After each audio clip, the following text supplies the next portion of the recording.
I'm so tired. I have been placing blocks for so long, but she's finally done. This has taken a very, very long time. A very long time. But before we get into the build, welcome back everyone to another episode of Catalyst Craft Season 2, Episode 4. Firstly, before we deep dive into this episode and get on with everything, I actually just want to thank everyone for all the support on the Catalyst Craft series, especially for Season 2. It is the best Minecraft related videos so far. It's doing really well. Catalyst Craft Season 2 is doing really well, so I appreciate it so much. Thank you. And yeah, let's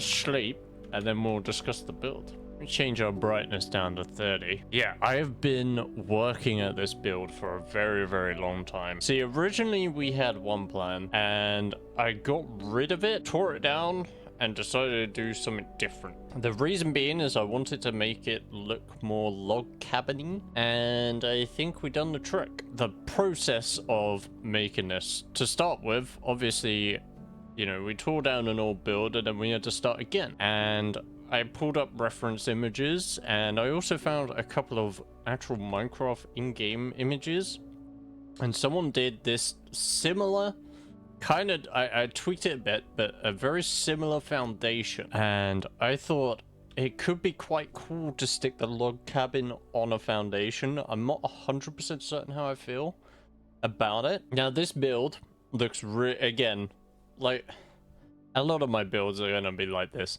They're gonna look really weird when you're up close to it and you can see all the blocks, and I actually want to discuss why that is exactly, but for right now, let's take a step away and have a look. Now, it's mostly the roof. However, I'm not really happy with the roof. It might change. I'm not entirely too sure, but you can already start to see it come into effect. I feel like I've just done it too much.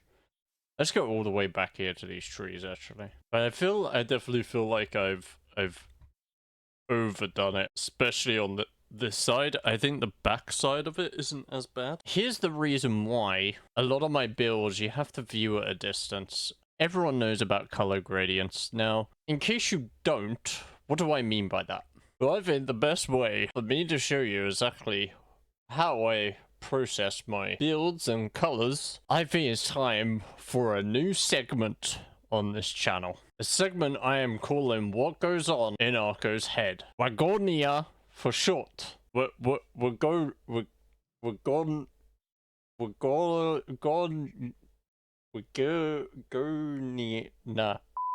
So you have entered my mind. Congratulations. It's a pretty empty space, but as you can see behind me is the build that I made in a creative world that we now have on the Catalyst Craft Season 2 server. But I want to discuss a little bit about how I choose certain types of blocks and stuff like that. Now, I am going to leave a link in the description to an amazing video I actually just recently watched on this, but it basically simplifies everything so much. So I'd highly recommend checking it out, you know, after watching this video, and give it a watch yourself. You might learn a thing or two. I'm gonna go over some very basics. In fact, actually, I'm only going to be covering values.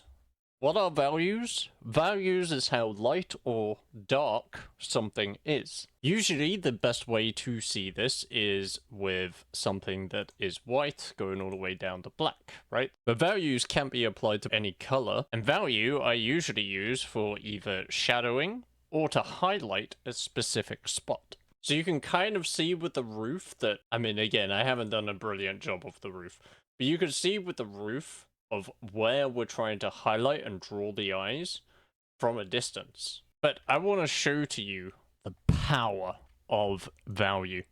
So here we have two very simple and easy values to understand. We've got black concrete and we've got white concrete. They are both completely on different ends of the spectrum when it comes to value, right? Now, value is completely and utterly relative. And what do I mean by that? This is relative to this. So obviously this is going to be the highest value because this is the lowest value in comparison to this. So what would happen if you were to take a white concrete and put it against the black concrete? Well, quite obviously, the white concrete will stand out because it's a much higher value in comparison to the black concrete. But here, we have snow. Now, snow is a higher value than white concrete. Look what happens when I put the white concrete over here. You see that? It becomes grey. It's brilliant. Now, I could go a lot more in depth, and in fact, I might do some of these in a couple of episodes just here or there. These are just the basics, just in terms of value for like shadowing or highlights and stuff like that.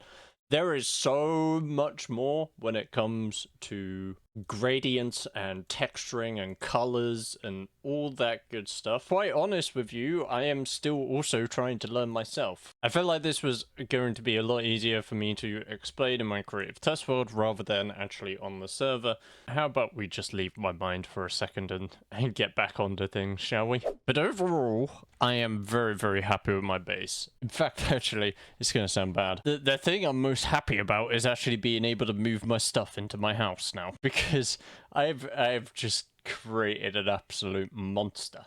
An absolute monster at our temporary area. Now, I'm just going to talk about a little bit of the land. Oh, also, I made a little more stable attachment. I don't know if this will stay. This might get torn down and we might actually make a stable building, but I like it. It does the job. It keeps our horse in, which we do need to go get him at some point. But we need to talk about terraforming this land because this hill will be roughly the size that it is, but it's going to get pushed back. There's going to be a divider in the middle for a path. It's going to lap just about roughly here, so there will be a little bit of a peak of the abandoned city that Cat's Eric and them lot are doing. And then this terraformed area is going to lap all the way around here. We might even connect it to here and break down these. That could be kind of cool. But it's going to eventually slope down somewhere around here. So it's really going to lap around and sort of cut off the river area from this house.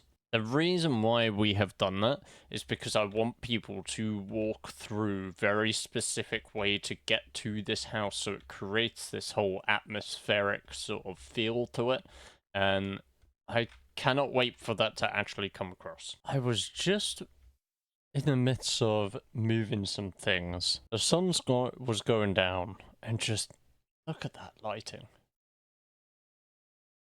I love that so much that it's just the front door area that's all nice and lit up. I just wanted to bring you guys for that because it does look really cool, and it makes me so excited for when we get everything else done as well with the forest and everything. It's gonna look so good.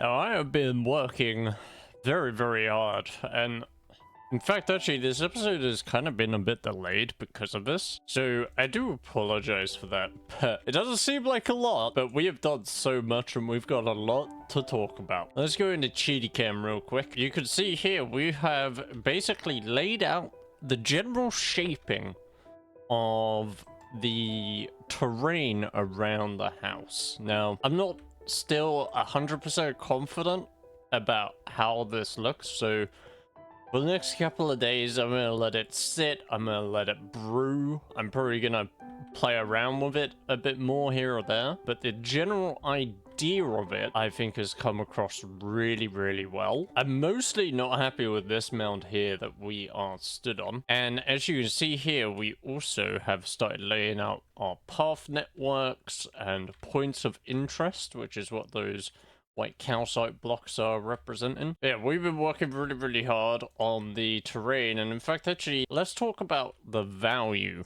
for the cliff faces, because we have talked about value, and this one was a toughie. It was really, really hard, because usually when I do cliffs, I go from a very dark color, like tough and stuff like that, and then we work our way up to the more stony textures, stuff like smooth stone, andesite, cobblestone, and that sort of stuff. However, I want to do it very, very differently, and this is the value I have come up with. Now, I have been struggling with this value quite a bit. I have been consistently swapping these two blocks around because they're so tightly close in value, but I've also worked a lot on interior decorating and just a little bit of exterior decorating, and I think we haven't done too bad of a job. I have finally moved majority of my things out of my backpacks, and I have now neatly put it all away in chests and stuff, and oh boy, it's like the best feeling ever once you can actually sort out your storage system.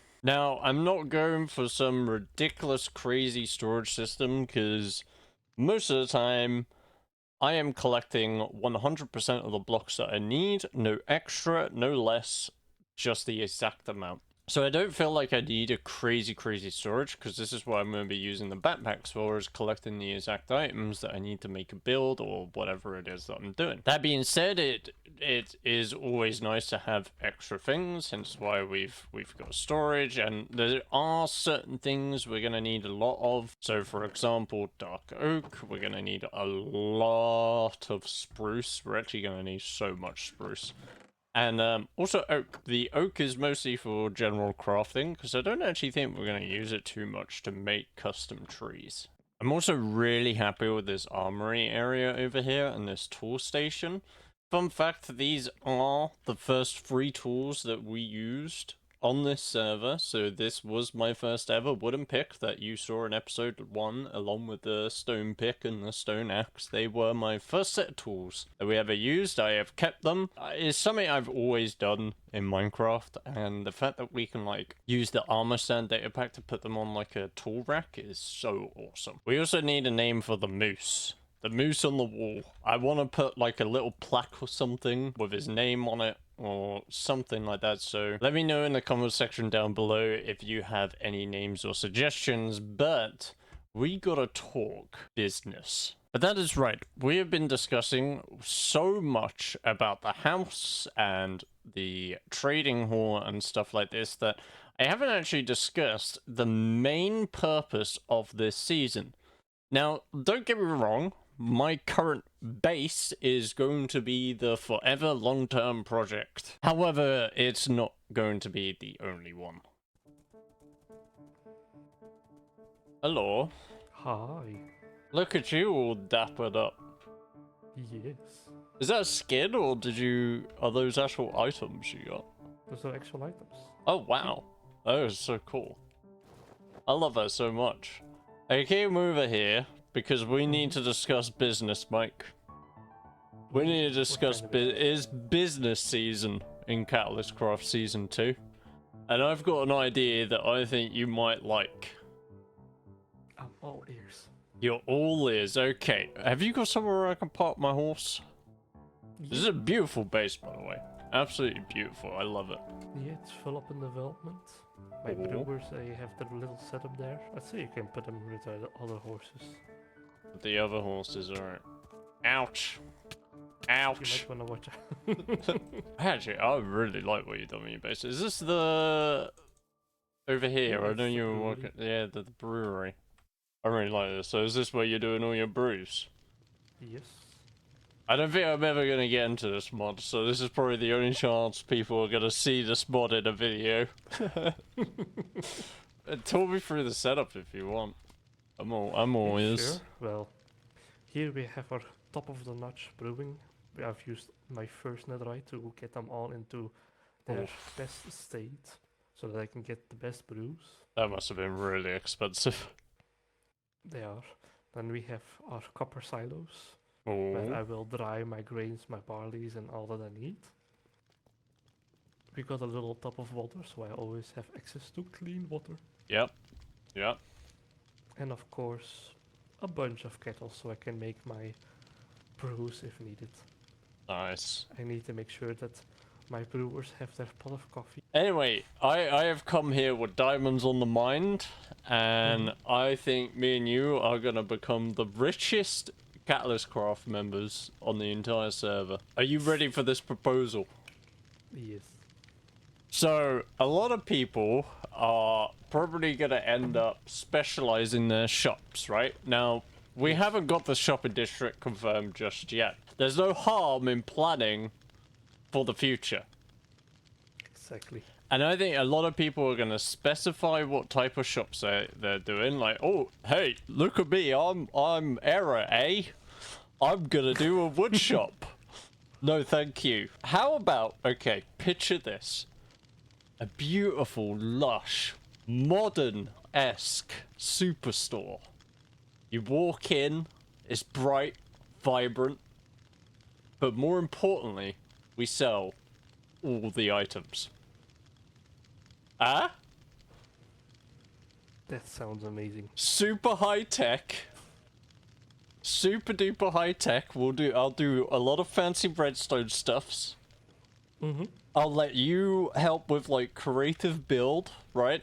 We put our minds together and we make the best store to ever touch the Catalyst Craft server. What do you think? I think it's missing something. What's that? A membership deal.